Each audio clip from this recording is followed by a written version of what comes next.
Yun, ang magandang araw po sa inyong lahat, Luzon, Visayas, Mindanao, pati na rin po sa mga kababayan natin mga OFW. Welcome po sa panibagong reaction video dito sa Makapili TV.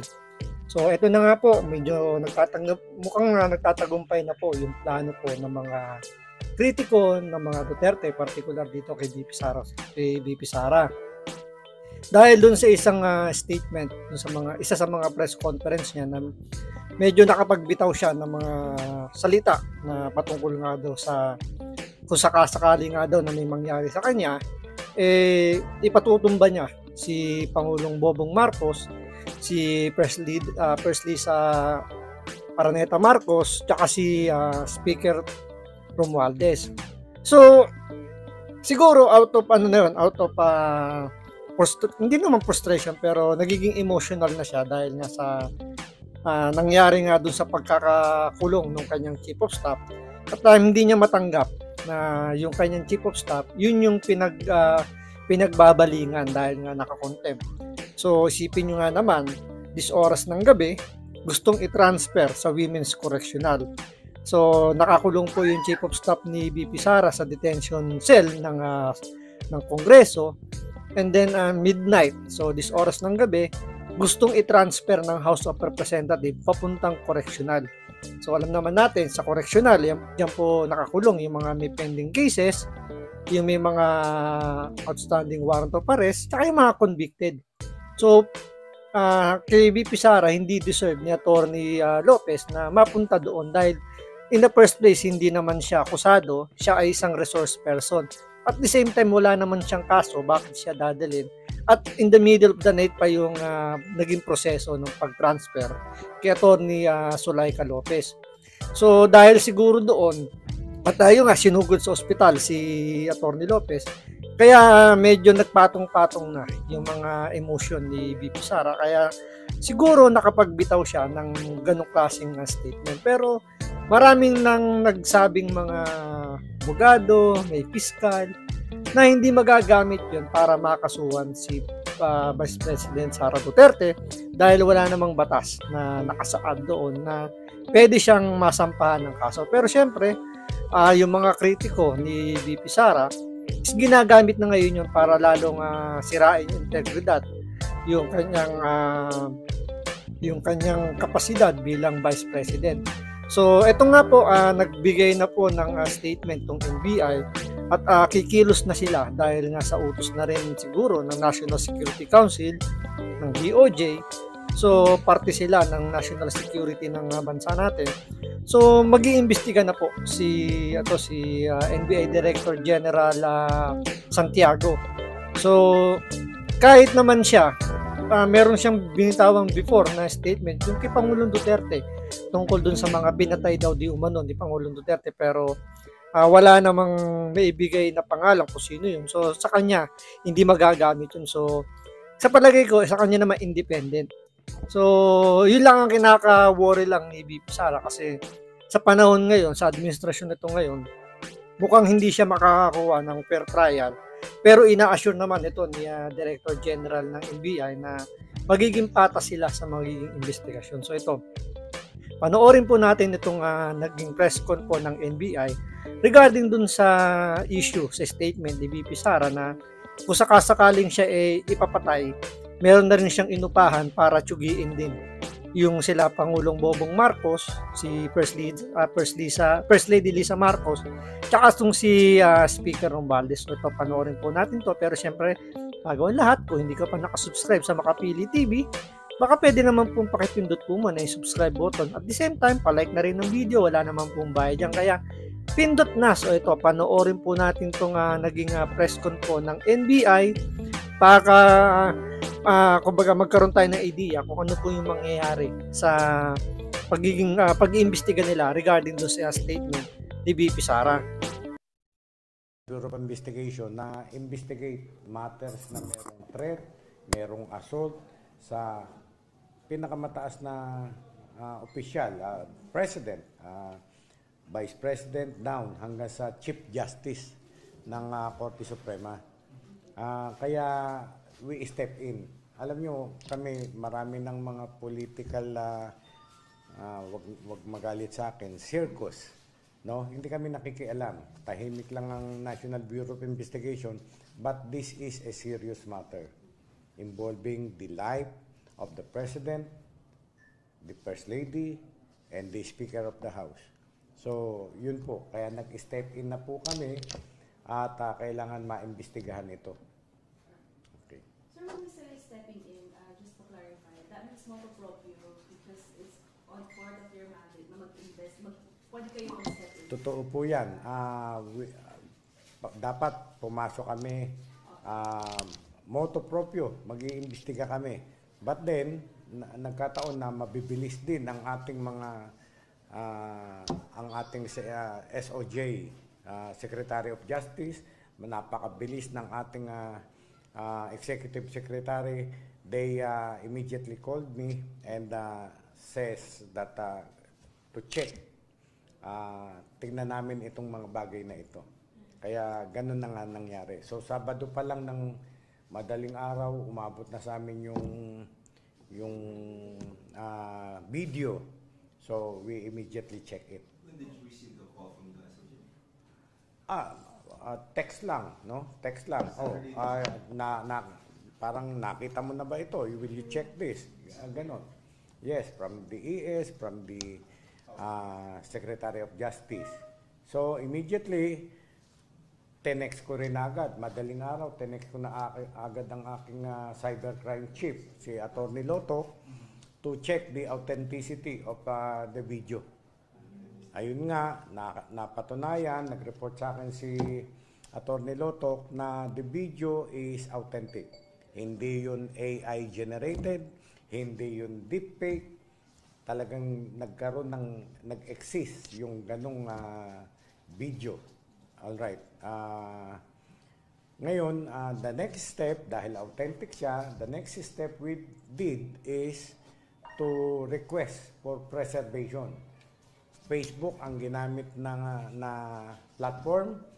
We requested Facebook to preserve that portion of the kanilang ayun, kaya naka-preserve po yun. Sir, yung mga pagbabanta doon sa kanyang doon sa video na nag-viral ngayon sa online, ano po yung grounds ito? Grave threats or pasok na ba ito doon sa paglaban sa anti-terror po? Maraming ang haka-haka, maraming sinasabi. Merong pasok sa grave threat, merong pasok daw sa sedition, may pasok daw sa anti-terrorism. Hindi pa namin sinasara ang aming investigasyon. Diyan kami maglalaro. Depende sa ebidensya na aming nakuha at sa magiging ebidensya na ipipresent naman ni Vice President Sara. So talagang this will be a fair investigation, impartial. Wala kaming kikilingan. We will be professional para sa bayan nito. National security. Sir, may record, follow-up lang sir, may record ba kayo dati dito sa sinasabi niya na may threat na daw siya before? She asked help. Yung formal na na reklamo na merong threat sa buhay ni Vice President Sara, wala po kami natatanggap na formal request. Unlike what happened now, sabi nga ni Yusek Andres, self-confessed mastermind. Siya nagsalita na siya papapatay niya si Presidente. Kailangan patayin si Presidente, si First Lady, and the Speaker. Saan nanggaling sa kanyang bibig yun? Siya yung, kumbagay, mastermind. Siya yung nag-utos. So, yan ang gusto naming i-clarify. Unlike yung sinasabi niya, may gustong pumatay sa akin. Katulad ngayon, sabihin ko sa inyo, may gustong pumatay sa akin. Tatanungin niyo, sino, Judge? Hindi ko masabi kung sino. Unlike the threat na binigay ng ating VP sa ating Pangulo, sa First Lady, at sa Speaker of the House, nanggaling talaga sa kanyang bibig. So, yun ang iniimbestigahan natin ngayon. Siya bilang pangalawang pinakamataas na opisyal ng ating bayan, very influential, very powerful woman, at magsasalita ng ganyan, magkakaroon ng destabilization talaga. Sir, kasi kahapon parang the whole day, marami sa mga kakampanya, medyo kumakambyo. Ang sinasabi, hyperbole lang. What if hindi naman ang sasabihin niya? Yun na nga po. Antayin natin kung paano niya sasabihin na yun ay hindi totoo. Pero a figure of speech or whatever, taken out of context, no? Ang video niya kasi, ang salita niya, no joke, twice. No? Kaya seriously kinukonsider namin. Hindi namin ma-take that lightly. Okay. Sir, I'm curious na kasi this is the second time po na si Vice President issued a threat against the President. Okay. The first one was, she said, gusto kong pilipitin yung ulo. Gilitan ng leeg. Alam nyo, yung mga ganong threats, nasabi na yun, about 2 weeks ago or 3 weeks ago, we did not get into the picture. The NBI did not take that seriously, no?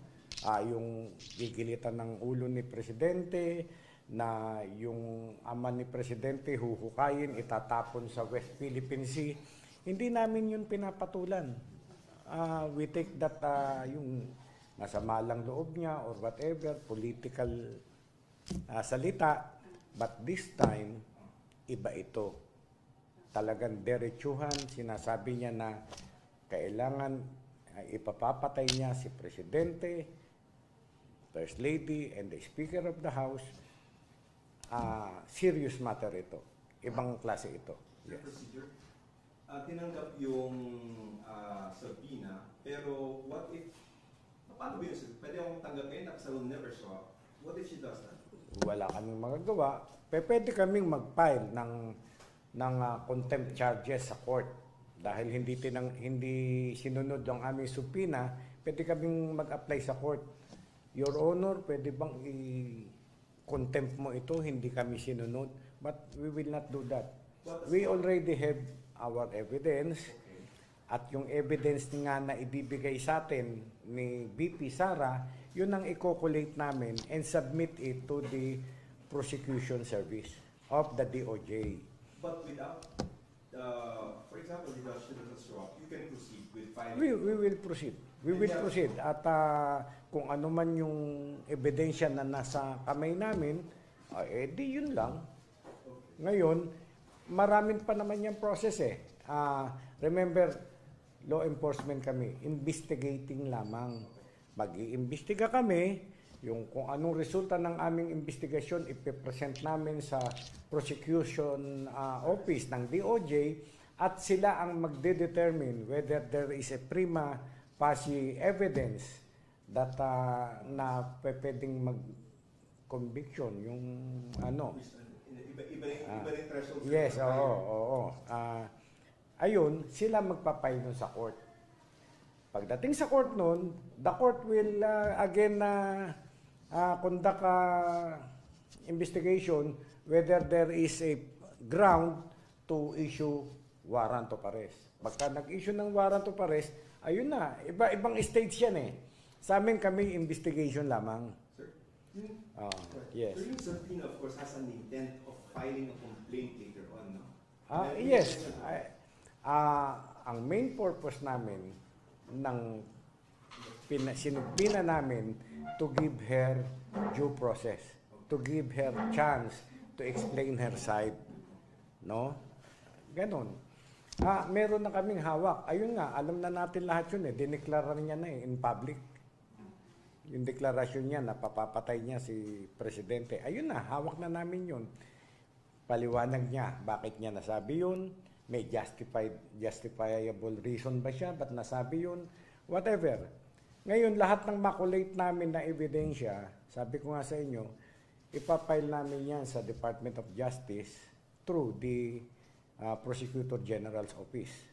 Okay. Sila magde-determine ngayon. Anong charges pwedeng pumasok ito? So, whatever charges, isasampa yun sa korte kung meron man. At ang korte ang mag-i-issue ng warrant of arrest. At what point, sir, do we determine the culpability and violation of whatever law?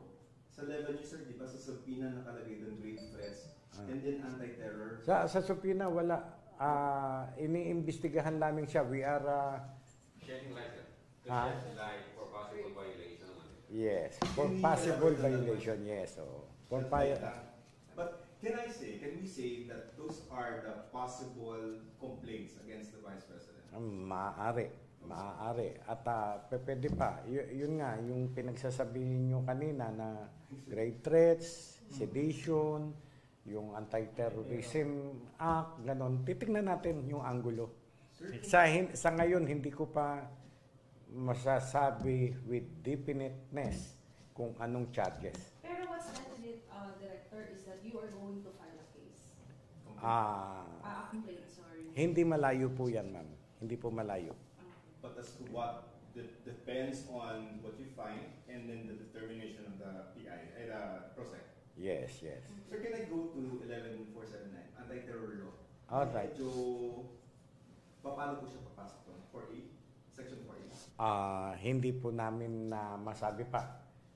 Actually, nagre-research na po kami. May research materials na po kami.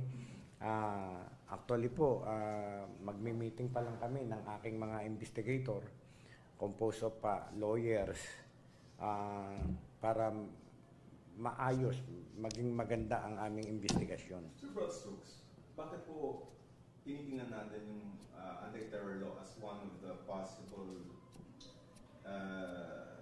laws that should lahat yan ikinukonsider. Hindi ako nagpo-focus sa anti-terrorism law, hindi ako nagpo-focus sa sedition, lahat yan tinitignan namin, lahat ng angulo. So, pagka natapos finally ang aming investigation, i-collate namin, may kanya-kanya kaming inputs, o eto, kung ano mapagkasunduan, yun ang ipapile namin sa DOJ. Pero sir, sa Friday kasi mukhang may hearing din sila sa House. So, kasabay yung schedule yung appearance. Maaaring ang kanyang abogado ay dumating dito, humingi ng another opportunity, or pwedeng dito siya sa amin magpunta, excuse muna siya doon sa, bahala siya, na kay Vice President po, kung saan siya magpupunta sa Friday.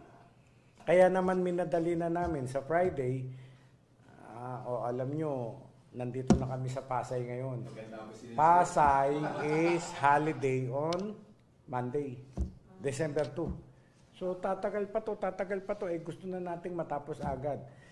Lahat ng mamamayan natin ay nakanganga ngayon, ano na mangyayari. Kailangan tapusin na natin to. Kailangan bigyan na natin tuldok itong lahat. Everything is wondering, ano na mangyayari.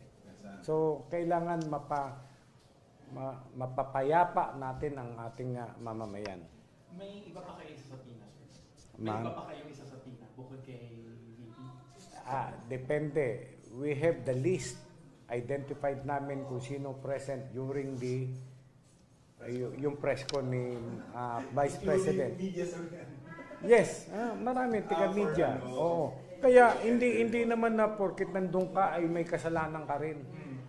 Katulad ngayon, hindi porkit nandito kayo. So wait, so it's possible na ipatawag niyo rin sila? Maaring ipatawag namin. enter it as evidence. Yes, that happened. That was the declaration. Correct. Pero sir,